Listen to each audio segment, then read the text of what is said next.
భాగంగా TRS party మనమే శ్రీరామ రక్ష అని ప్రజలు గెలిపించారు. ప్రజలందరికీ కూడా శివంపేట గ్రామ ప్రజలందరికీ కూడా పాదాభివందనం చేస్తూ తెలియజేస్తూ ఎవరు కూడా గొడవలకూడదు, ఎవరు కూడా ఒక్క మాట ఓడిపోయిన అనవద్దు. వాళ్ళు ఓడిపోయింది వాళ్ళు వద్దన్నారు, వాళ్ళు వద్దని ప్రజలు నిర్ణయించారు. మాత్రం మనకు ఎందుకు వాళ్ళు ఇంటనే మనకు గొడవ వాళ్ళే, మన పిల్లలు కానీ మన పెద్దోళ్ళు కానీ మనం గొడవలో పోదు. నేను ఒకటే చెప్తున్నా, వాళ్ళ ప్రభుత్వం ఉంది. ఈ 5 సంవత్సరాలు ఈయన సర్పంచ్ మనమే, మన బీఆర్ఎస్ పార్టీ సర్పంచ్ రాజపేట వెంకటేష్ అయినప్పటికీ కూడా ప్రతి కార్యకర్త కూడా సర్పంచ్ సీటు మీద ఆయన. కానీ మీరు పనిచేసిన ప్రతి ఒక్కరికి హక్కు ఉంది. పనిచేసిన ప్రతి ఒక్కరి కూడా మీరు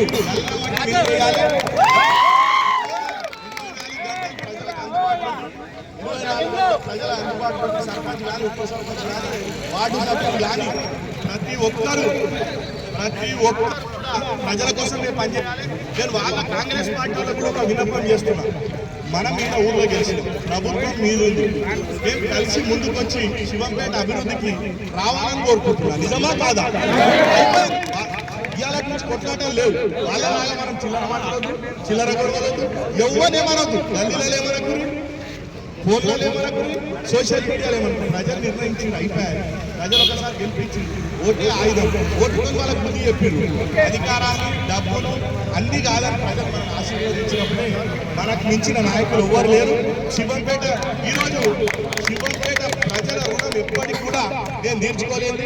నేను ఎన్ని రోజులు ఆరోగ్యంగా ఉన్న రోజు, ఐశ్వర్యంగా ఉన్న రోజు, అన్ని విధాలు కూడా నా సొంత డబ్బు ఖర్చు పెట్టి ఇంతకుముందు ఎట్లా చేసిన దానికి డబ్బులు చేస్తాను. ఎల్లుండి 24 గంటల చెక్ వచ్చేస్తారు.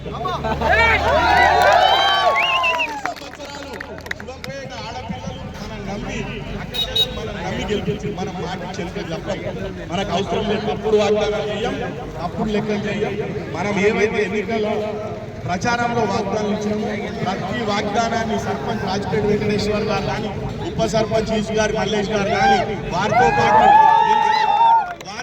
గెలిచినటువంటి 7 సభ్యులు కానీ, అదేవిధంగా పెద్దలు మాజీ సర్పంచ్ పత్రాల శ్రీనివాస్ గౌడ్ గారు కానీ, ఎక్స్జెడ్పీటీసీ కోఆప్షన్ మన్సూర్ గారు కానీ, జంగం వెంకటేష్ గారు కానీ, ఉద్దగల్ లక్ష్మీనరసింహ గారు కానీ, రామగౌడ్ గారు కానీ, అదేవిధంగా ఇక్కడికి ఇచ్చేసినటువంటి పెద్దలు వల్ల శ్రీనివాస్ యాదవ్ గారు కానీ, లస్కర్ నరసింహులు కానీ, కోశగౌడ్ గారు కానీ, ఇంకొకరికైనా పేర్లు చెప్పకపోతే తప్పు పడవద్దు. అశోక్ గారు కానీ, ఎందుకంటే 100 మంది అందరు పెద్దోళ్ళే, కానీ ముఖ్యుల పేర్లు చెప్పినా తప్పు పడవద్దు. కొండల్ గారు కానీ, గౌరీశంకర్ కానీ, ఇంకొచ్చేసి కుమార్ గారు కానీ, ఇంకా మన కోసం పనిచేసిన అర్జున్ గారు కానీ, ప్రతి ఒక్కరు కూడా పెద్దోళ్ళే. ఈ అందరి కృషి వల్లనే ఈరోజు గెలిచింది. ఇది కేవలం కార్యకర్తల వల్లనే గెలిచిన. కార్యకర్తలు కష్టపడ్డారు, ఎన్నో ఇబ్బందులు పెట్టినా, ఎన్నో కష్టాలు పెట్టినా కార్యకర్తలతోనే మనం ఈరోజు గెలవడం జరిగింది. మనకు అవన్నీ వద్దు, మనం ఎవరితో గొడవడ్డదు, మనం ఈ నుంచి ఉన్నదాకా మనం జై జై కొట్టుకుంటూ పోదాం. ఎవరి ఇంటికాడ అరవద్దు, మనం అరిసి పెద్దం చేయవద్దు. దయచేసి మనం గెలిచినాం, అయిపోయారు. అదేవిధంగా కుంటలింగం గారు కానీ, కుంటరాజు గారు కానీ, పెద్దకోల భిక్షపతి గారు కానీ, అదేవిధంగా చిత్తపల్లి భిక్షపతి గారు కానీ, పెద్దకోల ప్రవీణ్ గారు కానీ, ఇంకో ప్రవీణ్ గారు కానీ, కర్ర నరసింహులు కానీ, ఇంకా పెద్ద మనుషులు అందరూ వారందరి కృషి కూడా వారు చింతకింది పోషం కానీ, ఇచ్చనోళ్ళ పోషం కానీ, ఇంకా పేర్లు చెప్పాలి శంకర్ కానీ, 2 వార్డు సభ్యులు మన ఎస్సీ సోదరులు భారీ మెజార్టీతో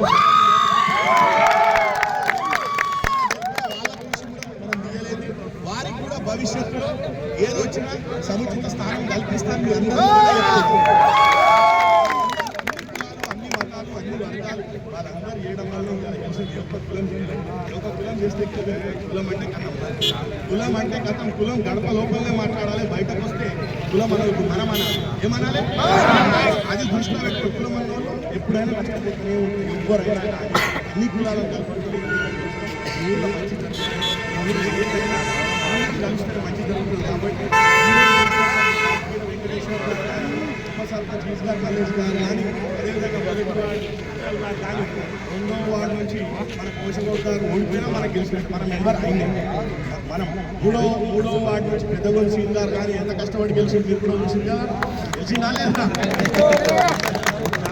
4వ వార్డు కోడి గారు కానీ, 5వ వార్డు మన నారాయణ గారు కానీ, 6వ వార్డు వెంకట సాయి గారు కానీ 7వ వార్డు కమలేష్ గారు కానీ 9వ వార్డు వచ్చేసి మన అక్క శ్రీమతి మల్లీశ్వరి నరసింహ గారు కానీ 10వ వార్డు సంతోష్ గారు కానీ 11వ వార్డు రెడ్డిపల్లి శ్రీమతి అశోక్ గారు కానీ 12వ వార్డు మన సోదరులు ఇంకొక చిన్న వయసులో వార్డు మెంబరైనటువంటి విక్రమ్ గారు కానీ అందరికీ కూడా ఎక్కడ మనం పడకూడదు ఎవరిని ఇబ్బంది పెట్టుకుంటే మనకు అవసరం మన విజయోత్సవం రాలి 3-4 రోజులు మంచిగా ఆటలు కొడతాం నేను మొక్కిన దావత్ చేస్తాను విజయోత్సవ ర్యాలీ మన మండల పెద్ద మనుషులు వాళ్ళ ఎమ్మెల్యే గారిని అందరినీ పిలిచి పెద్ద ఎత్తున అనుమతి తీసుకొని విజయోత్సవ ర్యాలీ చేసి ఊరందరికి భోజనాలు పెడదాం మన 4 మందో కాదు ఊరందరికి భోజనాలు పెడదాం ప్రతి ఒక్కరు కూడా ఎవరు కూడా దయచేసి మనం గెలిచినాం ఓడినోని ఏమనొద్దు ఎప్పుడు కూడా కలుసుకొని పోతేనే అభివృద్ధి అవుతుంది గుర్తు పెట్టుకోండి గెలిచి ఓడినోని ఒక్క మాట కూడా అదేవిధంగా ఇంకా ఎవరి పేర్లు మర్చిపోయినా ఇబ్బంది పడదు అదేవిధంగా ప్రతి ఒక్కరికి పేరు పేరున ధన్యవాదాలు తెలియజేసుకుంటూ జై తెలంగాణ.